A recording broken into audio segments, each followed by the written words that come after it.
¿Cuáles son? Ya yo los enumeraba brevemente, los síntomas de esa crisis de los hombres. ¿Por qué no hablamos cuándo esos síntomas se convierten en problema? Y si quieres extenderte a otros síntomas que se presentan, Félix. Antes que extenderme, quisiera ofrecerte una síntesis, más bien, comenzar por una síntesis. El problema central de esta edad es un recrudecimiento, una especie de explosión de problemas que han aparecido en la estructura del carácter desde mucho antes, diría desde la infancia. La salud emocional se puede determinar por la capacidad que tengo de sentirme bien conmigo mismo, que se llama autoestima, que tiene que compartirse con la capacidad de hacerse sentir bien a los demás, que se llama empatía. ¿Y dónde adquiero yo la autoestima y la empatía? En los brazos de mi madre durante los primeros meses de vida. Se forma una corriente de amor interno que se llama autoestima, y entonces la persona desde muy pequeñita se siente bien consigo misma, se siente bien con los demás y puede hacerse sentir bien a los demás en base de un diálogo interior que se forma entre lo que yo soy por dentro y la madre que he incorporado y el padre que he incorporado durante mis primeros meses de vida y mis primeros años de vida. Si hay una dificultad en la adquisición de la autoestima y de la empatía, una primera crisis ocurre en la adolescencia, que todos lo conocemos, la crisis de la adolescencia. Y entre los 40 y los 50 vuelve a aparecer esa crisis, porque hay una serie de carencias, de déficits, de añoranzas, de elementos que se caracterizan en la vejez. Todavía el hombre entre los 40 y los 50 no es viejo, pero vislumbra la vejez. Y eso es un choque tremendo contra la autoestima. Hay una disminución de la autoestima y la persona tiene lo que se llama una crisis de narcisismo. Crisis de narcisismo. Pero además, Jorge, durante muchos años, el hombre ha girado los cheques, ha pagado el arriendo, ha pagado el colegio, se ha preocupado por el médico. Hay un hombre proveedor que de pronto se descubre que además de eso hay otras cosas por hacer, ¿o no? Lo que ha pasado es que se ha estado aplazando la resolución de la crisis, no ha habido tiempo.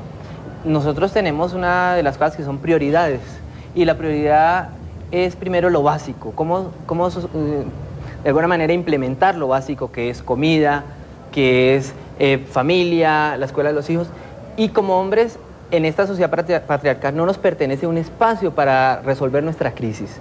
Este espacio se va aplazando hasta que llega pues el momento en que realmente se rompe, que es cuando el hombre siente que ya tiene el poder, es un momento también de mucho empoderamiento y puede tomarse este espacio a veces violentamente, a veces amorosamente. Esto va a hablar un poco, como estaba marcando Félix, depende de cómo ha sido este proceso de desarrollo de la persona y su proceso empático en el medio, va a ser esta forma de él proveerse un espacio para resolver y atender sus propias necesidades que le han sido negadas en esta sociedad donde él solamente es proveedor. Sí, o sea que ya quitándose de encima lo de proveedor, empieza a descubrir, oye, pero si yo soy un hombre muy bonito, si todavía tengo mucha energía, si yo puedo arreglarme esta calvicie, empieza ese narcisismo que planteabas ahora, Félix. Pero un varón que puede decir de sí mismo, pero ve que yo soy bonito, ve que esto me queda bien, sí. Esa persona no está en una crisis, esa persona tiene un aumento de su lucidez, una estabilización en el proceso y en el correr de su vida.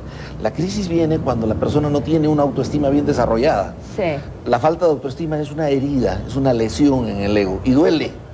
Entonces, para calmar el dolor, el ego se hincha, se infla. Sí. Entonces la persona se vuelve arrogante, despectiva, autosuficiente. Le interesa más provocar envidia en los demás que provocar amor o cariño en los demás. Pero de todas maneras ya han pasado los años y empieza a salir barrigas, a caerse el pelo y a tomar elementos externos para ajustarse, para el narcisismo. Pero me veo muy depende bien. cómo lo tomes. No, es que el narcisismo no es lo mismo que autoestima. Si yo me quiero, tengo autoestima. Si no me quiero, entonces tengo una herida, estoy desvalorizado por dentro, sí, y me inflo. Pero esa inflación es una caricatura. Defensa. Y es una caricatura de la autoestima. Exactamente. Y es una defensa que duele mucho, además. Entonces, esa persona arrogante y despectiva que me hace sentir mal, si yo la comprendo, lo que tengo que descubrir es que esa persona tiene un dolor por dentro. Bueno, pero un dolor que muchas veces se subsana, porque otra de las características es que el hombre en esa crisis empieza a comprar un montón de juguetes, ¿no es cierto? Jorge. Eso es un anestésico para el dolor. O las amantes voluptuosas. Exactamente, es lo mismo. Como este tiempo perdido entra una ansia por compensar, por rellenar, por darse estos permisos y estos regalitos, estos juguetes que no hemos tenido de niños. Cuando yo veo a estas personas que se compran este carro extraordinario que jamás se hubieran permitido en otras épocas porque la prioridad era la familia, o deciden estos paseos a veces extravagante, que alguien estaba contando que se iba a ir a la India, no sé quién. El esposo de la realizadora del espacio, me quiero ir a hacer un safari a la India con una mochila al hombro. Es otra vez el sentido como de compensación. Sí. Es este niño herido que ha llegado adulto sin resolver muchas cosas y quiere compensar, quiere rellenar. Se da los permisos que de alguna manera a veces van en contra de la pareja, pero hay que entender que es a favor de él.